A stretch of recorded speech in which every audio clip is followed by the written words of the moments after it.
We are going to talk about informational comprehension for grades K2. So this is how you would comprehend an informational or nonfiction text. The first thing that we're going to talk about is the ways that we comprehend a text that is nonfiction or informational. So we'll use text features, main topic, author's purpose, and asking and answering questions. And these are just some of the strategies that are helpful when we're reading informational text. The first one is text features. So when we're reading, we teach the students to look for nonfiction text features. So one of those text features is either the title or a heading. And so we can see that this one says from caterpillar to butterfly. And so that gives me information that what I'm about to read underneath is going to be about how a caterpillar goes from a caterpillar to a butterfly. The next text feature that we're going to talk about that's important is bold words. And those are words that are important and they often show up in the back of the book in the glossary with a definition. So the author wants us to pay attention to the word mammal and the word offspring.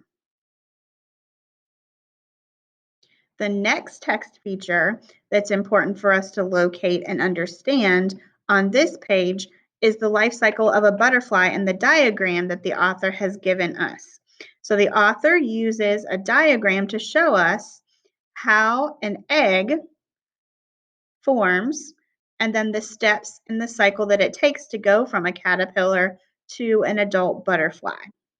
The other thing that is important to note about nonfiction text is that it has photographs that often represent what the text is about and helps us understand the text. So I can also see over here that I see caterpillars and I see chrysalis and I see an adult butterfly.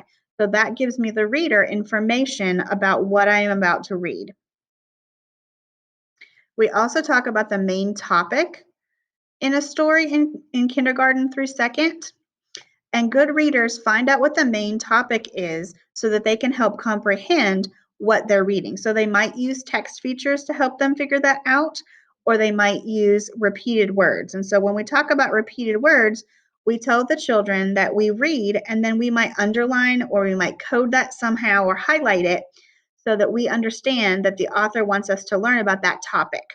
And so in this case, I've circled the word butterfly and I see it two more times over here. And then I also see it in the diagram. So that tells me as a reader that that's probably an important part of the text that I need to pay attention to, and that is what the text or paragraphs are going to be about.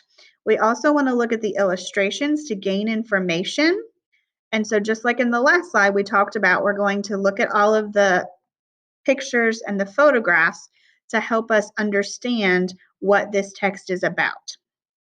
We also want to look to see if there's diagrams or charts, which there is one here. And so that tells me that I'm going to be reading about the life cycle of a butterfly.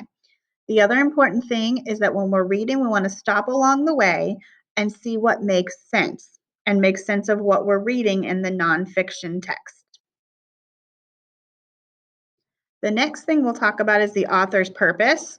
So in an informational text, the author usually writes to help the reader gain information about a topic. So in this case, the author is trying to teach me about how from a caterpillar to a butterfly. And he gives us information about that through the illustrations and the pictures, through the text, and then also through the diagram that he has created here.